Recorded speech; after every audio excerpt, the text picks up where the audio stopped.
तो बजट विशेष हम कर रहे हैं और इस बजट विशेष के अंदर हम अपने रिपोर्टर को अपने साथ जोड़ते हैं जो आपको पूरी रूपरेखा बताता है, उनके सोर्सेज हैं। अब आप कहां जाएंगे, खबर कहां पता करेंगे, इसलिए सारा काम आप सिर्फ ड्राइंग रूम में बैठिए और चाय की चुस्कियों के साथ आपको ये पता लगता जाएगा कि इस बार सरकार क्या सोच रही है। इसलिए हमारे रिपोर्टर भाग दौड़ कर रहे हैं, वो आपके लिए खबर लेके आते हैं, चाहे वो इंश्योरेंस हो, चाहे वो इनकम टैक्स में बदलाव हो, या फिर आज का जो टॉपिक है वो है इंफ्रास्ट्रक्चर। वो अपने आप में इसलिए ज़्यादा अहम है क्योंकि इंफ्रास्ट्रक्चर का इस्तेमाल मूलभूत सुविधाओं में से एक है। आपको कहीं आना हो, कहीं जाना हो, किसी को भेजना हो या फिर कोई काम कारोबार हो, इंफ्रास्ट्रक्चर हमारी ज़िंदगी से बखूबी जुड़ा हुआ है। उसका फ़र्क आपने कई सालों में देखा होगा। जहाँ पर आपको ज़्यादा समय लगता होगा, सड़कें ख़राब होंगी, वहाँ पे अब तस्वीर बदली है। अब भारत के एयरपोर्ट न केवल one of the biggest airports हैं बल्कि one of the busiest airports में भी हो चुके हैं। वंदे भारत ने एक नई कड़ी जोड़ दी है रेलवे के आधुनिकीकरण को लेकर। इसलिए इन सभी चीज़ों पर आज हम चर्चा करने वाले हैं। मेरे साथ मेरे बहुत ही शानदार पत्रकार प्रकाश प्रियदर्शी जुड़ रहे हैं जो न केवल आपको सरकार की जो सोच है वो आपके सामने रखते हैं बल्कि ऐसे ऐसे पॉइंट्स चुन के लाते हैं, वो बात भी करते हैं। सिर्फ उनको खबर मिलेगी ऐसी बात नहीं आपके सामने रखेंगे, बल्कि वो एक्सपर्ट से भी बातचीत करते हैं और सारा डाटा कलेक्ट करने के बाद, समझने के बाद आपके सामने वो बात रखते हैं। इसलिए प्रकाश के साथ हम पहले चर्चा करते हैं, समझते हैं कि इस बार की खबर क्या है। फिर दो मेहमानों से मैं आपको रूबरू भी कराऊंगा, फिर वो आपको बताएंगे कि इस खबर का हमारी और आपकी ज़िंदगी में फ़र्क कितना पड़ने जा रहा है। प्रकाश, शुक्रिया। आप, मेरे को मालूम है कि दिल्ली में अभी भी ठंड है, लेकिन आप फिर भी ठंड के बावजूद आप लगातार कोशिश कर रहे हैं कि दर्शकों के लिए बेहतर से बेहतरीन खबर लेके आएँ ताकि उनकी जो ज़िंदगी से जिस चीज़ों का सरोकार है वो ज़्यादा चीज़ें इंपॉर्टेंस रखती हैं। तो आपने इनकम टैक्स के बारे में बताया, आज आप इंफ्रास्ट्रक्चर को लेकर एक बड़ी खबर का ऐलान कर रहे हैं। ज़रा बताइए क्या सोच रही है मोदी सरकार? आपको भी बात पता है, हमको भी पता है और देश की जनता को भी पता है कि देश का one of the finest working जो मिनिस्टर रहे हैं वो नितिन गडकरी हैं और उन्हीं के पास देश के दो बड़े विभाग भी हैं, शिपिंग भी और रोडवेज भी हैं। शायद इसको लेकर सरकार गुदगुदा भी रही है और बड़ा कुछ करना भी चाहती है। ज़रा बताइए सर।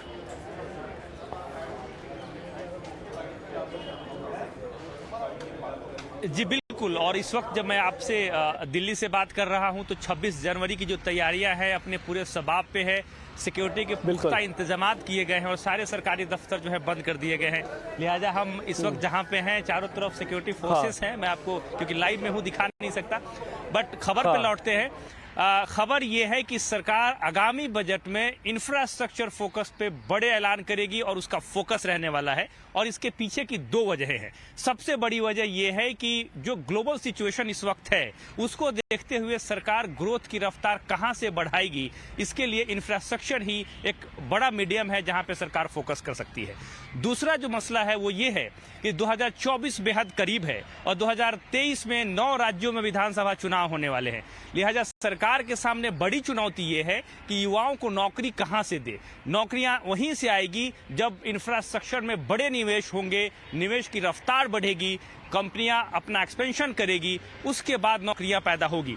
लिहाजा सरकार इन दोनों ही मसलों को ध्यान में रखते हुए इंफ्रास्ट्रक्चर पर फोकस करेगी और वर्क इन कंटिन्यूएशन होगा, क्योंकि पिछले बजट में भी सरकार ने काफी बड़ा ऐलान इंफ्रास्ट्रक्चर के मध्य में किया था। सोर्स हमें अब ये बता रहे हैं कि अगर आप ओवरऑल आउटले देखें इंफ्रास्ट्रक्चर सेक्टर में, इसमें 25% तक की बढ़ोतरी हो सकती है और ये 9 लाख करोड़ रुपए से भी ज्यादा हो सकता है। खासकर अगर आप पीएम गति शक्ति मास्टर प्लान की बात करें, नेशनल इंफ्रास्ट्रक्चर पाइपलाइन की बात करें, इन दोनों ही सेगमेंट में सरकार जो बजट एलोकेशन है उसमें बढ़ोतरी कर सकती है। हमारे सोर्स बता रहे हैं कि अगर आप पीएम गति शक्ति मास्टर प्लान की बात करें तो बजट एलोकेशन में 50% से भी ज्यादा की बढ़ोतरी की जा सकती है, क्योंकि कई ऐसे प्रोजेक्ट्स हैं जिसकी पहचान कर ली गई है इस मास्टर प्लान के तहत। लिहाजा सरकार का फोकस अब इसके इम्प्लीमेंटेशन के ऊपर है। लिहाजा बजट आवंटन में बढ़ोतरी की जा सकती है। पिछले साल 20,000 करोड़ रुपए का आवंटन था, इसमें बढ़ोतरी की जाएगी। रेलवेज के प्रोजेक्ट्स हैं, रोड हाईवेज के प्रोजेक्ट्स हैं जिसका जिक्र आप कर रहे थे, नितिन गडकरी का जिक्र कर रहे थे। 25,000 किलोमीटर का टारगेट पिछले बजट में ऐलान किया गया था, इस बार सरकार उसको बढ़ा सकती है नए हाईवेज के लिए। इसके अलावा एयरपोर्ट्स है, एयरपोर्ट्स प्राइवेटाइजेशन सरकार के फोकस में है। इस बात की ज्यादा संभावना है कि आगामी बजट में 12 नए एयरपोर्ट्स के प्राइवेटाइजेशन का ऐलान सरकार कर सकती है। पोर्ट्स है, पोर्ट्स में भी सरकार काफी तेजी से उसको मोनेटाइज कर रही है, लिहाजा उसके लिए भी बड़े ऐलान किए जा सकते हैं। इसके अलावा अगर आप देखें तो high speed train, semi high speed train की घोषणाएं सरकार करेगी, खासकर एडिशनल पैसेंजर्स एमिनिटीज के साथ, ताकि रेवेन्यू भी जनरेट हो और जो ट्रांसपोर्टेशन की दिक्कतें हैं उसको दूर किया जाए, लोगों को आसानी से टिकट मिल जाए, मतलब कि आप अपनी प्लानिंग आसानी से कर सकते हैं। इसके अलावा डेडिकेटेड पीएम गति शक्ति कार्गो ट्रेन की अगर बात करें, उसका भी ऐलान किया जा सकता है, क्योंकि सरकार का फोकस ये है कि एक्सपोर्ट बढ़ाना है तो आपको लॉजिस्टिक पे फोकस करना पड़ेगा। दूर दराज के इलाकों से किसानों के जो आउटपुट है उसको आपको मेन मार्केट में लेकर आना पड़ेगा। इसके अलावा अगर आप जल जीवन मिशन की बात करें, ग्रामीण इलाकों पर फोकस करते हुए सरकार बजटीय लोकेशन को 25% तक बढ़ा सकती है। हर घर नल यानी कि टैप वाटर की फैसिलिटी हर घर में मिले, इस बात को ध्यान में रखते हुए। इसके अलावा ट्रांसमिशन सेक्टर की अगर बात करें तो क्योंकि सरकार ये चाहती है कि 24 घंटे बिजली हर किसी को मिले, इंफ्रास्ट्रक्चर की बात करें तो ट्रांसमिशन सबसे अहम हो जाता है। 2030 तक 500 गीगावाट रिन्यूएबल एनर्जी का टारगेट सरकार को हासिल करना है। अब सवाल उठता है कि इवैक्यूएशन फैसिलिटी यानी कि जो बिजली पैदा होगी उसके देश के अलग अलग इलाकों में पहुंचाया कैसे जाए। इसके लिए ट्रांसमिशन सेक्टर का जो रोड मैप है, निवेश का रोड मैप, उसका खाका सरकार पेश करेगी और उसके ऐलान जो है आगामी बजट में हम होते हुए देख सकते हैं। ठीक है, बहुत ही आपने अच्छे तरीके से बताया प्रकाश हमको सारी चीज़ों के बारे में। और मैं आपसे दरख्वास्त भी करूंगा कि अपने कैमरामैन को बोलिएगा कि जरा पीछे सिक्योरिटी वाला सीन दिखाई दे आखिरकार, तो किस तरह से तैयारियां हो रही है 26 जनवरी की। तो 1 मिनट के लिए हम जरा ग्राफिक्स को भी आउट करेंगे और एक बार जरा आप अपने कैमरामैन को कीजिएगा, जरा जूम आउट करिएगा और थोड़ा पीछे का दृश्य भी दिखाए। तो एक बार मैं पीसीआर टीम से बोलूँगा ग्राफिक्स आउट कीजिए और पीछे के जरा दिखाइए। अब आप प्रकाश अपने कैमरामैन से बोलिए, जरा पीछे का सारा कुछ दिखाइए। आप जरा वाइडर सीन दिखाइए कि सिक्योरिटी की वो चीज़ें दिखाइए। रोड खाली है, सारे गवर्नमेंट ऑफिसर्स बंद हैं, ये वाली चीज़ें आप इस तरफ दिखाइए। इस तरफ दिखाइए। ये आप दिल्ली की उस तस्वीरों को देख पा रहे हैं जो पे 26 जनवरी की आपको तैयारी में दिख रही होंगी। और जी बिल्कुल, ये सारे ये मैं जहां इस वक्त हूँ, ये नेशनल मीडिया सेंटर है डिम्पी जी, और ये जो इलाका है वो पूरी तरीके से हर वक्त भीड़ भरा इलाका है। यहाँ पे मीडिया की गाड़ियां होती है, लेकिन आप खाली खाली देख रहे हैं, सिक्योरिटी के इंतजाम देख रहे हैं। सारे गवर्नमेंट ऑफिसर्स को आज 1 बजे बंद करा दिया गया है। और क्योंकि हम विजय चौक से थोड़ी दूरी पे है, अगर हम विजय चौक पे होते तो जो राजपथ पे जो यानी कि अब जो न्याय पथ है उस पर जो तैयारियां की गई वो हम आपको दिखा पाते, लेकिन इस वक्त हम मीडिया सेंटर पे हैं, लिहाजा यही विजुअल्स हम आपको दिखा पाएंगे। कोई बात नहीं, आप हमारे साथ आप बने रहिएगा थोड़ी देर के लिए और फिर आप बिल्कुल मीडिया सेंटर के सामने जो प्रेस क्लब है वहाँ पे आराम से चाय की चुस्कियाँ भी लीजिएगा। लेकिन आपके पास मैं वापस लौटूंगा प्रकाश, क्योंकि बहुत सारी चीज़ें आपसे और भी हमको चर्चा करनी है।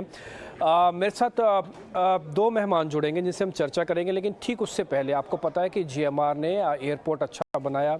उस एयरपोर्ट को लेकर अब तो खैर वो अडानी ग्रुप के पास चला गया, लेकिन फिर भी GMR ग्रुप के CEO वैद्य जयपुरिया ने एविएशन सेक्टर को लेकर, खासकर उससे इंफ्रास्ट्रक्चर को लेकर काफ़ी उम्मीदें बताई हैं। ये सुनते हैं, मेरे एक रिपोर्टर समीर ने उनसे बातचीत की थी। पहले एक बार उनको सुन लेते हैं, फिर दोनों मेहमानों से मैं आपका परिचय कराऊंगा।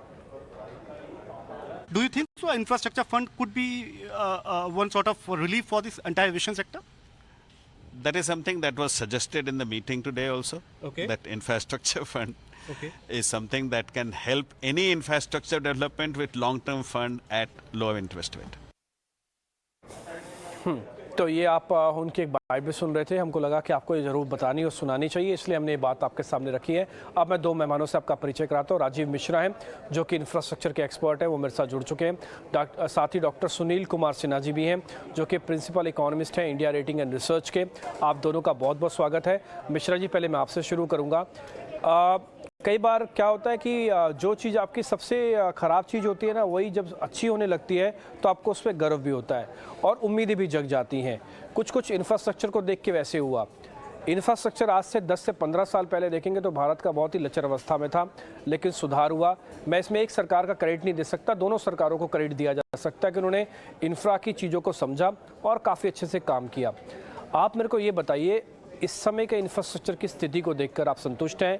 सरकार ने जो बजट एलोकेट किया, बजट बढ़ाना चाहती है 25% से, और जिन 3 पैरामीटर्स पे रेलवे, रोड और एविएशन पे काम कर रही है, उसमें कितना और सुधार हो सकता है?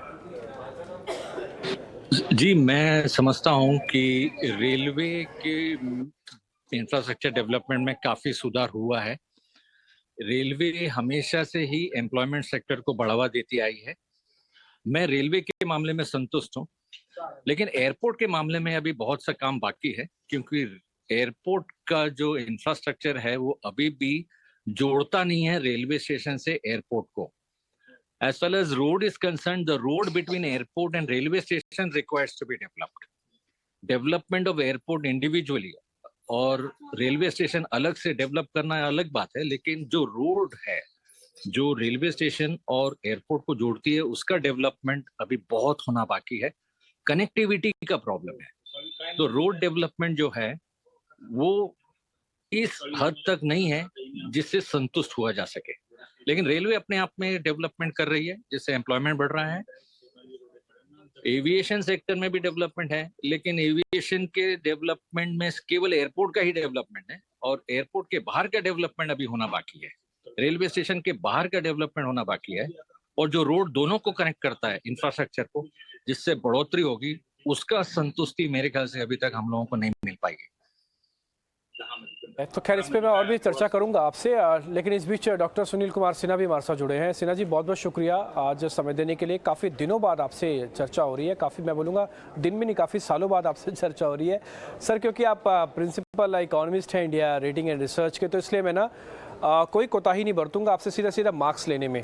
तो आप मेरे को बताइएगा, ये रोड, रेलवे और एविएशन, इन तीनों को क्लब कर दिया जाए, सरकार का रिपोर्ट कार्ड में आप कितने मार्क्स देंगे आउट ऑफ 10 सर? देखिए, ये जो इंफ्रास्ट्रक्चर डेवलपमेंट है ये एक ऑनगोइंग प्रोसेस है और आपने अक्सर देखा होगा कि प्रोजेक्ट कोई एक सरकार शुरू करती है और वो खत्म किसी और सरकार के टाइम फ्रेम में होता है. इसलिए इंफ्रास्ट्रक्चर के मामले में किसी एक सरकार को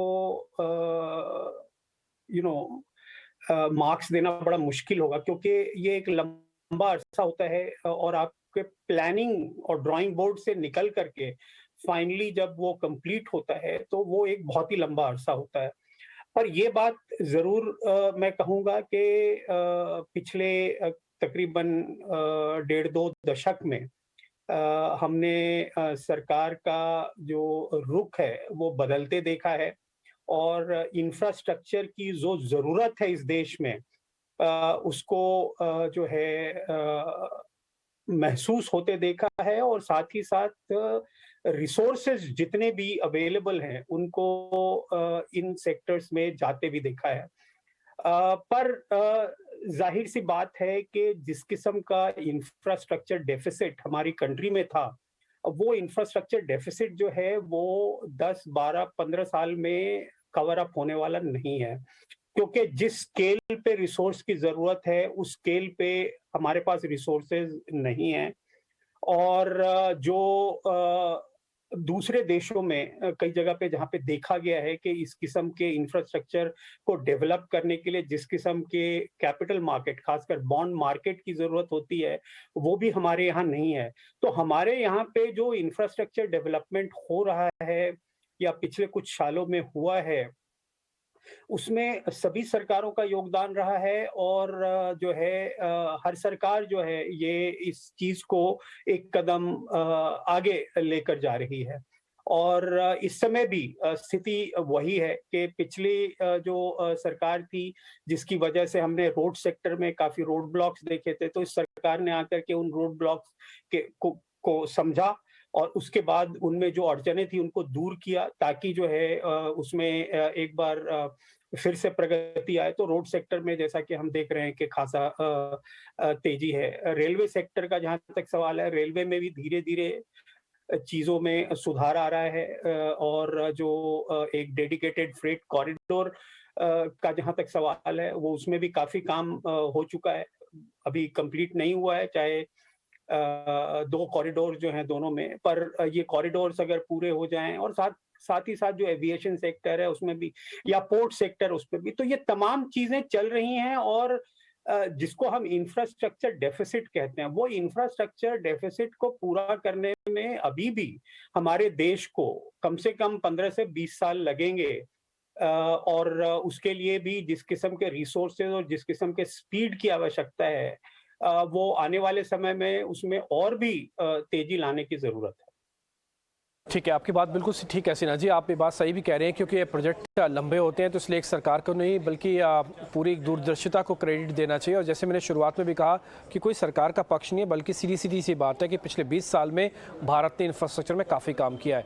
मैं आपका ना सवाल अपने रिपोर्टर के पास लेके जाना चाहूँगा, एक बार उनसे एक चीज़ मेरे को कन्फर्म करनी है, ये आपके लिए और मेरे लिए जानना भी बहुत ज़रूरी है कि सरकार की सोच क्या है। इसलिए प्रकाश मैं वापस आपके पास आया हूँ। जैसे सिन्हा जी कह रहे हैं कि एक फ़ंड की ज़रूरत होती है, अभी हमने GMR के CEO को भी सुना, वो भी कहते हैं इंफ्रा फंड्स होना चाहिए। देखिए नितिन गडकरी को भी सुना है, उन्होंने कहा कि मैं तो सरकार के पास जाता नहीं, मैं तो प्राइवेट पार्टिसिपेशन को ज़्यादा बिलीव करता हूँ, तो PPP मॉडल में मेरे सारे प्रोजेक्ट चलते हैं। तो आप ये मेरे को बताइएगा जो 25% फंड बढ़ने वाला है, ये सरकार अपने खजाने से बढ़ाएगी या फिर सरकार प्रोत्साहन देगी PPP मॉडल को, यानी कि पब्लिक प्राइवेट पार्टिसिपेशन?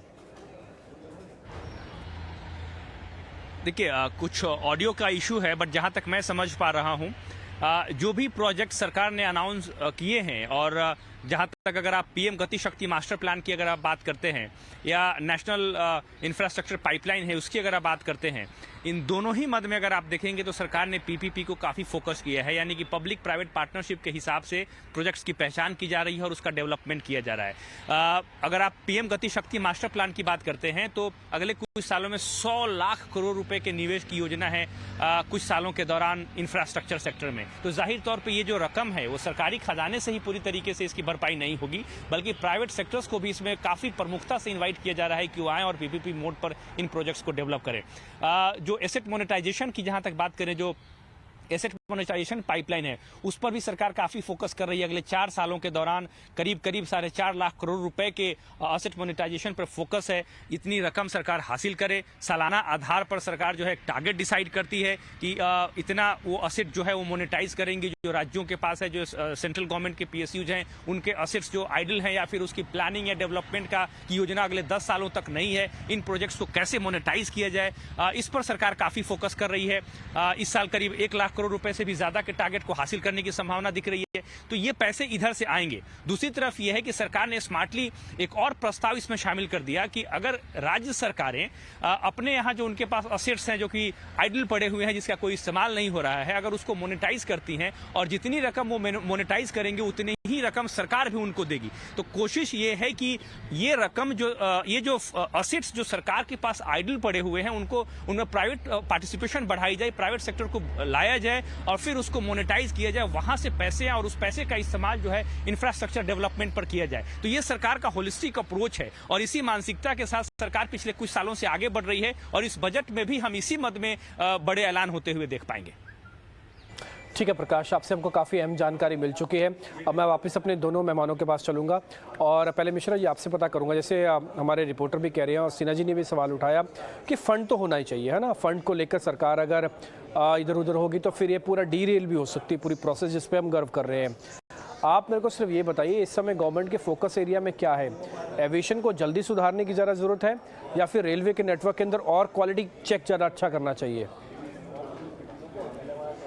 हमारे देश में गति शक्ति नाम का एक प्रोग्राम प्रोत्साहित किया गया था। प्रपोजल के अंतर्गत integration of all public transport sectors एक बहुत ही अहम कार्रवाई करने की आवश्यकता थी। उस आवश्यकता को गति लाने की जरूरत है। मैं समझता हूं कि जब तक मेट्रो स्टेशन या मेट्रो नेटवर्क कनेक्ट नहीं होते एयरपोर्ट और रेलवे स्टेशन को, तब तक इस प्रकार से कोई गति आना संभव नहीं है। तो फंड्स तो है लेकिन कनेक्टिविटी ज्यादा जरूरी है। अगर एयरपोर्ट अपने आप में भी डेवलप हो जाते हैं, रेलवे स्टेशन अपने आप में भी डेवलप हो जाते हैं, अगर उसका इस्तेमाल करने के लिए जो रोड का डेवलपमेंट है जिसका काम प्रगति पे है, लेकिन मैं समझता हूँ अगर मेट्रो प्रोजेक्ट जो इंफ्रास्ट्रक्चर प्रोजेक्ट है उसको अगर बढ़ावा दिया जाए और कनेक्टिविटी को सुधारा जाए तो इंफ्रास्ट्रक्चर डेवलपमेंट का कुछ प्रभाव होगा। दूसरी बात, funding is not a problem. PPP के द्वारा ये किया जा सकता है, इसमें गति लाई जा सकती है और स्टेट गवर्नमेंट का जो फंडिंग है जो अभी तक यूज नहीं हुआ है उसको भी एक्शन में लाया जा सकता है। तो मैं समझता हूँ कि ऐसा करना अनिवार्य है और ऐसे करने के लिए कोशिश करनी चाहिए स्टेट गवर्नमेंट ने, क्योंकि स्टेट का उसमें विकास होता है और लोगों को उसका फायदा मिलता है। बात आपकी बिल्कुल ठीक है मिश्रा जी। मैं बस सिन्हा जी आपके पास आ रहा हूँ। आप कोई सुझाव, आपका कोई ऐसी चीज़ जो आप रखना चाहते हैं कि हाँ, अगर ये गवर्नमेंट इस तरीके से थोड़ा कर ले तो काम भी बन जाएगा और एफर्ट्स भी कम होंगे? देखिए, इंफ्रास्ट्रक्चर प्रोजेक्ट्स जैसा मैंने कहा कि लॉन्ग जेस्टेशन प्रोजेक्ट होते हैं और काम शुरू होने के बावजूद भी हमने देखा है कि कई बार उनमें अड़चनें आती हैं और डिलेज होते हैं, जिसकी वजह से कॉस्ट ओवररन्स होती हैं। तो इस समय जो 2 चीज़ें महत्वपूर्ण हैं, खास करके इंफ्रास्ट्रक्चर डेवलपमेंट के कॉन्टेक्स्ट में, वो ये है कि ये जो सारी कोशिश है, चाहे वो एयरपोर्ट्स डेवलपमेंट की हो, पोर्ट्स डेवलपमेंट की हो, रोड्स की हो, रेलवेज की हो, ये सारी चीजें आइसोलेशन में है नहीं होनी चाहिए। वो एक दूसरे के साथ इंटीग्रेटेड होनी चाहिए, ताकि अगर आप पोर्ट का इस्तेमाल कर रहे हैं तो पोर्ट पे जब सामान पहुंचता है तो वो अपने आप ही जो है डेस्टिनेशन पे नहीं पहुंच जाता। उसके लिए आपको या तो रेलवे की मदद लेनी पड़ती है या रोड कनेक्टिविटी अच्छा हो उसकी जरूरत पड़ती है। तो ये जो इंटीग्रेटेड अप्रोच है, जो कि पहले काफी हद तक मिसिंग था, वो अब लगातार देखने को मिल रहा है और जिसकी वजह से जो बहुत सारी नई प्लानिंग्स जो हो रही हैं, उसमें अक्सर एक शब्द का इस्तेमाल जो किया जा रहा है, मल्टी मॉडल ट्रांसपोर्ट, जिसका मतलब ये है कि अगर आप रेल से या तो सामान की ढुलाई करें या पैसेंजर की ढुलाई करें, पर जब वो रेलवे स्टेशन से उतरेगा और अपने डेस्टिनेशन पे जाना चाहता है तो उसके लिए immediately alternative mode of transport वहीं पे अवेलेबल है और वो भी उतना ही एफिशिएंट है जितना कि आपका रेलवे ट्रांसपोर्टेशन या एविएशन ट्रांसपोर्टेशन है। तो ये तमाम चीजें हो रही हैं, पर जैसा कि मैं पहले भी कह रहा था कि जिस लेवल का डेफिसिट हमारे देश में है, उस डेफिसिट को पूरा करने के लिए एक अच्छा खासा अरसा लगेगा। इतनी जल्दी वो डेफिसिट पूरा नहीं हो सकेगा और साथ ही उसके लिए जिस किस्म के कैपिटल की जरूरत है, वो कैपिटल जो है सरकार थ्रू बजटरी प्रोसेस प्रोवाइड नहीं करा सकती है, क्योंकि अल्टीमेटली सरकार की जो इनकम है उसके हिसाब से जो है जो जरूरतें हैं वो कहीं ज्यादा हैं। तो ऐसे में जो बहुत सारे जो इनोवेटिव स्ट्रक्चर्स हैं वो हमने पीछे देखे हैं। अब जैसा रोड सेक्टर में हमने पहले पीपीपी देखा, जब उसमें दिक्कतें आई तो ईपीसी पे आए, ईपीसी के बाद अब हमने एन्युटी बेस्ड मॉडल, हैम मॉडल्स देखे हैं और अब जो है कई सारे जो प्रोजेक्ट्स हैं जो कि एनएचएआई के पास है, तो अब उनको मोनेटाइज करने की बात हो रही है। तो ये तमाम जो चीजें हैं ये एक सही डायरेक्शन में हो रही हैं, परंतु अभी भी इसमें बहुत गुंजाइश है। जैसा कि मैं पहले कह रहा था कि अभी भी जो इंफ्रास्ट्रक्चर डेवलपमेंट या इंफ्रास्ट्रक्चर में जिस किस्म के कैपिटल या जिस किस्म के धन की आवश्यकता होती है, वो ना तो बैंकों के माध्यम से आ सकता है और ना ही जो है सरकार के बजटरी प्रोसेस से आ सकता है। उसके लिए कैपिटल मार्केट, खास करके deep and wide bond market की जरूरत है, जो कि अभी नेसेंट स्टेज में है और इसको और भी स्ट्रेंथन करने की जरूरत है। बिल्कुल सिन्हा साहब, बहुत ही इंटरेस्टिंग आपने सारा एनालिसिस करके बताया। मैं मिश्रा जी की बात को भी आपके साथ ही क्लब कर रहा हूँ, क्योंकि दोनों की बात मोटा मोटी यही है कि ये मल्टी मॉडल होना चाहिए, सस्ता तरीका होना चाहिए पैसे जुटाने का, और सरकार को इस पर थोड़ा और ज़्यादा फोकस्ड होकर काम करना पड़ेगा। ऐसा ना हो कि एक जगह ज़्यादा तरक्की तो दूसरी जगह पे हम उस चीज़ से डेफिसिट हो जाएं। बहुत बहुत शुक्रिया आप दोनों मेहमानों का आज जुड़ने के लिए। अच्छा लगा आपसे बातचीत करके और उम्मीद करते हैं जल्दी आपसे वापस मुलाकात होने वाली है। मिश्रा जी बहुत बहुत शुक्रिया, thank you very much. Sinha ji आपका भी बहुत बहुत शुक्रिया, थैंक यू वेरी मच आज समय देने के लिए। खैर, हमारी ये सीरीज़ आगे भी जारी रहेगी, बजट विशेष, जिसके अंदर हर एक दिन एक नया टॉपिक लेके आते हैं। इनकम टैक्स आप जान चुके हैं, साथ ही हेल्थ इंश्योरेंस, और आज हमने इंफ्रास्ट्रक्चर की बातचीत भी की है। खैर, चलते चलते आपको छोड़ जाते हैं एक बजट की पाठशाला के एक सेगमेंट के साथ। उसमें आप डायरेक्ट और इनडायरेक्ट टैक्सेस के बारे में समझ लीजिए, और वो कोई नहीं बता रहा, वो आपको बता रहे हैं नीति आयोग के पूर्व उपाध्यक्ष राजीव कुमार।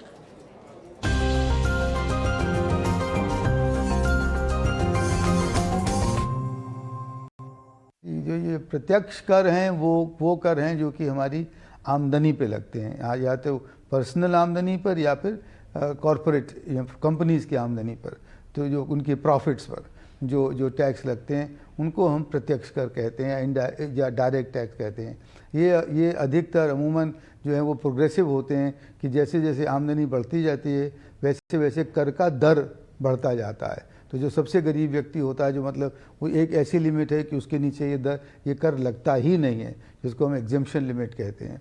तो ये तो प्रत्यक्ष कर हुआ, और इसीलिए इसको प्रोग्रेसिव माना जाता है। वो कहा जाता है कि जिस अर्थव्यवस्था में प्रत्यक्ष दर का शेयर टोटल टैक्स रेवेन्यू में ज़्यादा हो, वो एक प्रोग्रेसिव इकोनॉमी है। इसी तरह से जो अप्रत्यक्ष कर है, इनडायरेक्ट टैक्स है, वो उन पर लगता है जो चीज़ें हम कंज्यूम करते हैं, जितनी उस पर जो टैक्स लगता है उसको हम अप्रत्यक्ष कर कहते हैं। इसका सबसे अच्छा उदाहरण आजकल गुड्स और सर्विसेज टैक्स है, जो कि जिसकी की दर निहित हैं, और ये आप किसी भी आपकी कोई भी आमदनी हो, अगर आप उस चीज़ पर खर्चा कर रहे हैं तो आपको वही कर का दर लगेगा जो कि किसी और पे लगता है। तो इसको कभी कभी रिग्रेसिव माना जाता है, और ये कहा जाता है कि ये इसका शेयर जितना कम हो टोटल रेवेन्यू में, उतना अच्छा है।